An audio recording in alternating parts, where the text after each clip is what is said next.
that we don't need to talk about like the anarchist angles of Bitcoin. We don't want to talk about privacy. We don't want to talk about the uninterceptable design. We don't want to talk about the fact that no one can silence it, no one can stop it, because that's going to make billionaires uncomfortable. And they want to be investing in something. They want it to be regulated. They want it to be controlled. They want it to be something that works for them. And I think that's absolutely wrong.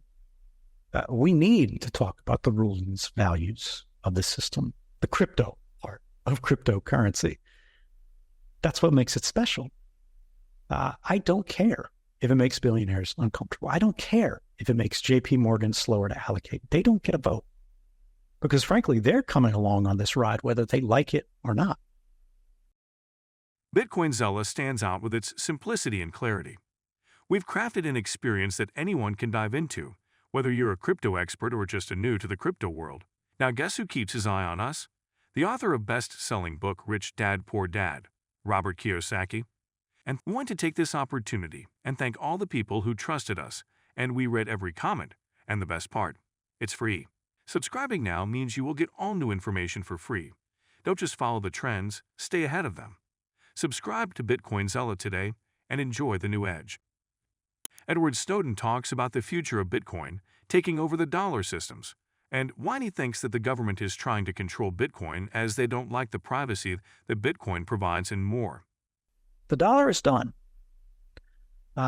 Nothing stops this train, as Lynn Alden says it. Debasement is baked into our models. We see what's happening with the percentage of currency issuance, the deficit spending. It might not happen this year. It might not happen next year. It might not happen in 5 years.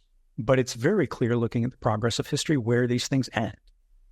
We are in the age of paper, but it is on the decline. It is coming to the end. It's not about any flag. It's about the method. It's what the system is built on. There is no basis, no strong foundation. So we as a community need to focus on keeping alive the thing that made our currency prosper, where all the others have failed. Less comfortably, I think it also means recognizing that a lot of altcoin activity doesn't serve much purpose in the crypto space, frankly, beyond the dilution of the broader crypto monetary base. Not all of it, certainly. There are some good projects out there, but every single one of you in the audience can call to an example to mind where you would agree that even if we dress it up nice, it is just the scammiest form of rug lying in wait that you can imagine. And it's happening again and again and again and again. People are seeing it like gambling, okay. Maybe it's like a lottery, okay. But think about the systemic effect that this is having. If it's not cordoned off, if it's not sort of the toxic waste, everyone recognizes it for what it is. And a lot of people don't, I think. People are wising up as a community more broadly. But there's more participants, right? There's a new sucker born every day, as they say. And we shouldn't be that way. We shouldn't be exploiting suckers. We should be building a new world because we're already there. And with the old system, right, when the government robs you, at least you can look at the road. Oh, maybe I helped build that. If this community is instead just merely buying some, useless jackass and even more useless expensive watch, which system is better? We need to be able to answer that as we occupy a more prominent place in the world. We have to do better if we want to live better. American cypherpunk and cryptographer Leonard Harris Len Sassaman has attracted the attention of the crypto space, with polymarket punters favoring the deceased computer scientist as the figure who will be revealed to be the inventor of Bitcoin in an upcoming HBO documentary.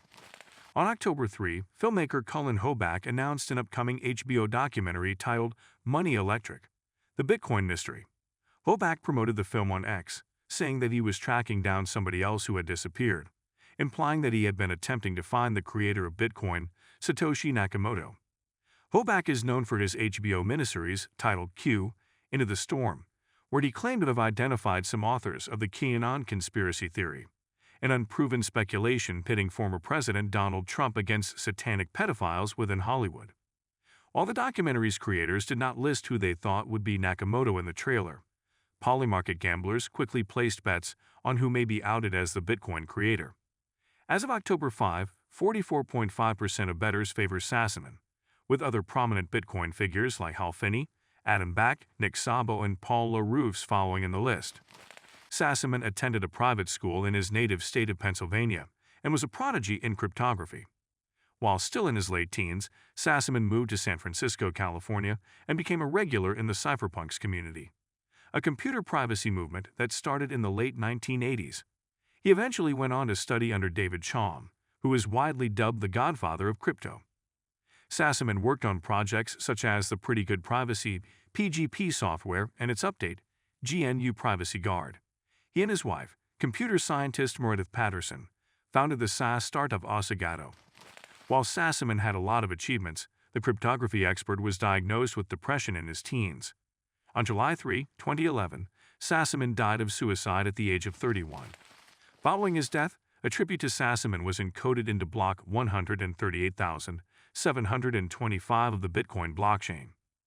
The memorial describes Sassaman as a friend, a kind soul, and a devious schemer. And now we see that creeping everywhere. Paul Durov, the founder of Telegram, was one of the people that I tweeted about a few weeks ago. I had hoped to speak about here, because I think this really emblematizes what has changed. So for those who are unfamiliar, just a few weeks ago, we saw a well-coordinated effort by the old powers to gain control over Telegram by taking its founder, Pavel Durov, as frankly, a hostage in France. Now, they had been complaining publicly that Telegram, which is not a meaningfully secure messenger, by the way, please don't call it a secure messenger when you're describing it to your friends. It's more like a standard chat group that has DMs attached. It does have one capability to send end-to-end encrypted texts called secret chats, but almost no one uses it. Anyway, the state apparatus of the U.S. and Europe had been complaining that Telegram had not been providing them enough control over its ecosystem, the ability to shut down channels at will, as they do on Facebook and everybody else, to dox their users, and so on. Now, because of some weaknesses in Telegram's design as a service, Telegram did have this ability. So the governments knew Telegram could be doing this if they wanted to, but Telegram apparently did make at least some efforts to resist demands to share this ability for what that's worth. So what happens? Durov is lured to France under whatever pretext. I think it's even public now. He immediately tossed in the dungeon, and presto changeo, a few days later, he's out on bail, and Telegram changes its terms of service. That is the unfortunate reality of how the world works when you don't architect your service to resist state interference at the protocol. And that's what's so special and powerful about crypto broadly, Bitcoin specifically. But, it's that kind of mentality where you design against the worst possible case to avoid the inevitable. One thing that fuels speculation of Sassaman being Nakamoto is the timing of the Bitcoin inventor's departure and Sassaman's death. On April 23, 2011, about 2 months before Sassaman's death, Nakamoto sent his final email to the Bitcoin community. The pseudonymous Bitcoin inventor said that he had a few things on his mind and had moved on to other things. After the email, Nakamoto disappeared without any further explanation. Apart from timing, Sassaman's working relationship with Finney, another candidate to be Nakamoto, also fuels the speculation that the deceased cryptographer could be the Bitcoin inventor. According to a blog post by World's founder Evan Hatch, Sassaman worked on PGP alongside Finney at the service provider Network Associates. Nakamoto worked closely with Finney in the early days of Bitcoin. Apart from Nakamoto, Finney was the first to contribute code to the protocol and run a node. The software developer corresponded extensively with Nakamoto and was also the first recipient of Bitcoin. Finney and Sassaman were also experts in remailer technology. A precursor to BTC Blockstream CEO Adam Back previously suggested that Nakamoto might have been a remailer developer. Hatch's blog post also noted that Sassaman's main project was an evolution of remailer technology called PinchingGate, which allowed pseudonymous information retrieval via nodes. As the work progressed, Hatch noted that Sassaman became focused on solving the Byzantine fault, a significant obstacle for peer-to-peer (P2P) networks. Solving the Byzantine fault problem was necessary to introduce secure and decentralized crypto without needing trusted third parties and double spending. Nakamoto's triple-entry accounting system solved the problem using the blockchain. Apart from these, Sassaman's location during Bitcoin's development also contributes to the speculation that he could have been Nakamoto. The cryptographer was based in Belgium when Bitcoin was developed. Nakamoto's writing contains word choices unique to British English, including words like bloody difficult, flat, maths, or gray. Bitcoin's Genesis block also contains a headline from the Times newspaper, which circulated in the United Kingdom and Europe. While many polymarket gamblers may have their money on HBO outing Sassaman as Satoshi, the late developer's widow does not believe that her husband could have been Bitcoin's inventor. On February 23, 2021, Meredith Patterson, who married Sassaman in 2006, stated in an ex-post that, to the best of her knowledge, her late husband was not Nakamoto. And do not forget to subscribe to Bitcoin Seller. The most important news will reach your inbox on a daily basis and for free. I do not know why you have not subscribed yet. If you like the video, give it a thumbs up and subscribe for more daily updates. Remember, knowledge is power, and we're here to empower you on your financial journey. Until next time, happy investing.